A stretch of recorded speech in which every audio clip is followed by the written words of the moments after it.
In 1907, Britain and France embraced Russia. They used honey, in a triple alliance, Britain, France and Russia. And the honey that they used to trap Russia was that if we win the war that's coming with the Ottoman Empire, you will get Constantinople, which is what Russia wants. But they promised Russia one thing through the front door, and they took it back through the back door, like what they did to the Arabs. These are people with PhDs in deception. If they tell you that the sun is shining, don't believe them. Go outside and look up in the sky, see whether the sun is shining. When the Russian army had fought in the First World War and had suffered the most losses, the brunt of the kill were Russians. And they were now winning the war. And the Ottoman Empire was collapsing. And the Russian army is only an arm's length away from Constantinople. They don't want Russia to get Constantinople. No. So what did they do? Russian Jews organized and executed the Bolshevik Revolution, which overthrew the Russian monarchy. They killed the Tsar and the whole family, overthrew the government, and took Russia out of the war. So the Russian army had to stop in its tracks and could not go to Constantinople. In other words, the Russian Jews stabbed Russia in the back. They did more than that. They brought communism. Communism is not Russian. These dum-dums don't understand that. Communism was created to destroy Russia. Why don't these dum-dums understand it? Communism is not Russian. Communism was created to destroy Russia, to destroy the Russian Orthodox Church. So they brought communism in the Soviet Union. And for the next 60, 70 years, this Zionist-created entity called the Soviet Union waged war on religion, waged war on the Russian Orthodox Church, killed the priests, closed down the monasteries and churches and so on. 60, 70 years. And then, when the appropriate time came and Israel came into being, it is this same Soviet Union which opened the doors for millions of Russian Jews to now migrate to Israel. If you go to Israel today, you might believe you're in Russia. So many people speaking Russian. These are the Russian Jews.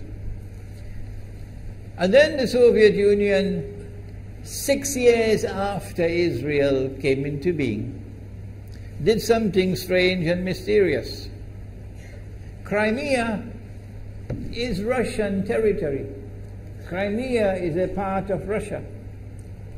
The Soviet Union decided to give Crimea as a gift to Ukraine.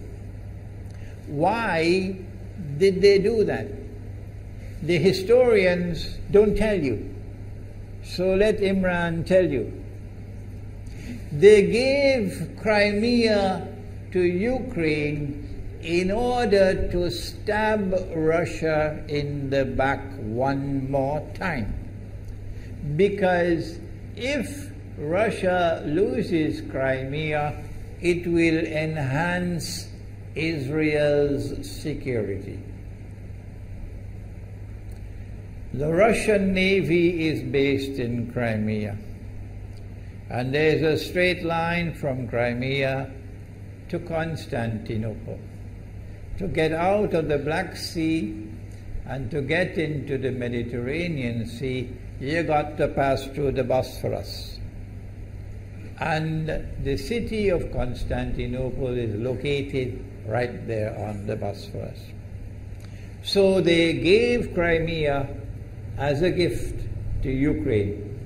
They never bothered to consult the people of Crimea and get their consent. No. They never bothered to seek the permission of the Russian people. No. But Washington doesn't want to hear that. The foolish man who now sits in the White House of the United States, the foolish man who would like to pretend that he's a man of wisdom, he doesn't want to hear. But what are the rights of the Russian people? Were they not violated? Do they not have the right to correct Iran and recover the territory which was unjustly taken away from them on Israel's behalf? Obama doesn't want to hear that. It's inconvenient for them. But in this masjid, we will expose whether it's convenient to you or not. They did more than that. Not only did they give Crimea to Ukraine, but earlier on they gave eastern Ukraine. Eastern, part of it is now eastern Ukraine was Russian. It was Russian. And the Soviet Union gave it as a gift to Ukraine. Why is it being given to Ukraine? Answer is that when the proper moment comes, the same people who brought the Soviet Union into being now have a method by which they can cause it to collapse. The method that they're using now in Venezuela, popular demonstrations, they did it in Egypt, they did it in Tunisia. They are masters of that. They did it with the Soviet Union. I used to think that the Soviet Union collapsed because of Allah's kindness. But I was wrong. No, it was the Zionists who brought down the Soviet Union because they didn't need it anymore. Like tomorrow they wouldn't need you anymore, Saudi Arabia. And they wouldn't need you anymore, Islamabad. When will you understand that? They'll just throw you to the dogs. You served them long enough. So they brought down the Soviet Union. Why? So that Ukraine might emerge as an independent state. That's danger for Russia. They prepared the way. And now Ukraine emerges as an independent state. So the rope is around Russia's neck now. And from that day, when the Soviet Union collapsed, until yesterday, the relationship between Russia and Ukraine was always problematic.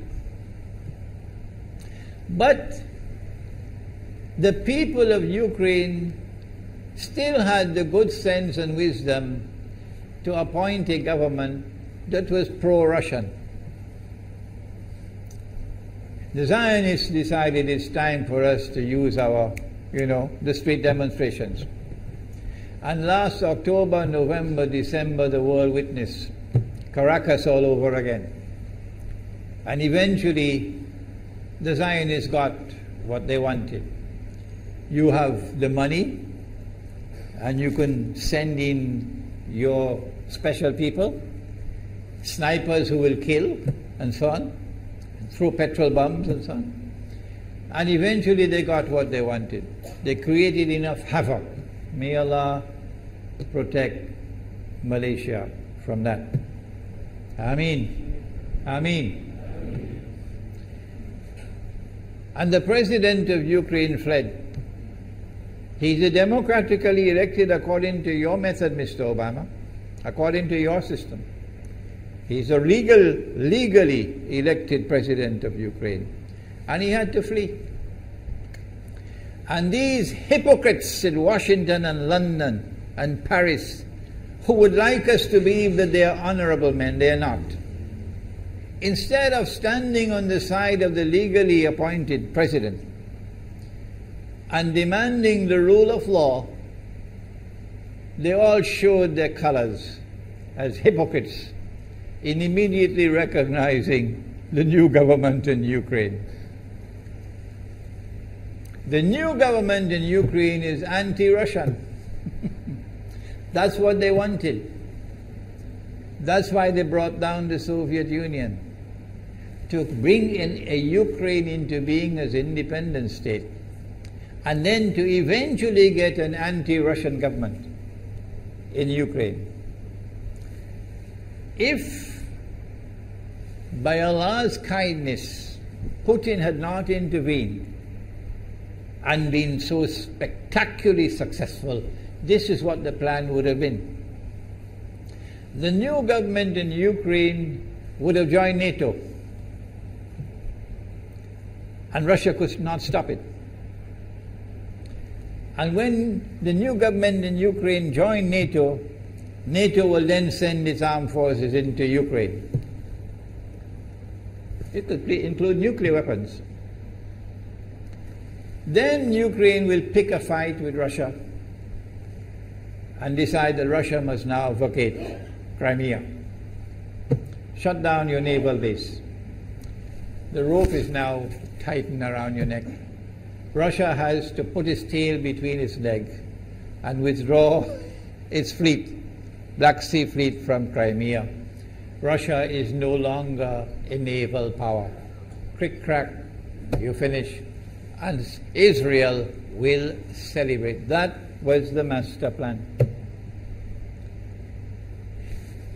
But Allah planned, and Allah's plan was successful. And it is time for the Muslim world to recognize and to see, I cannot influence governments, so what can I do? Don't bother, you waste your time with governments. But the people can understand that this was Allah's plan. They planned, the enemy planned for so long, and at the last moment Allah intervened. And Putin was able to get the people of Crimea to vote in a referendum. And they voted 90-something% in favor of returning to Russia. They were a part of Russia, and they want to return to Russia.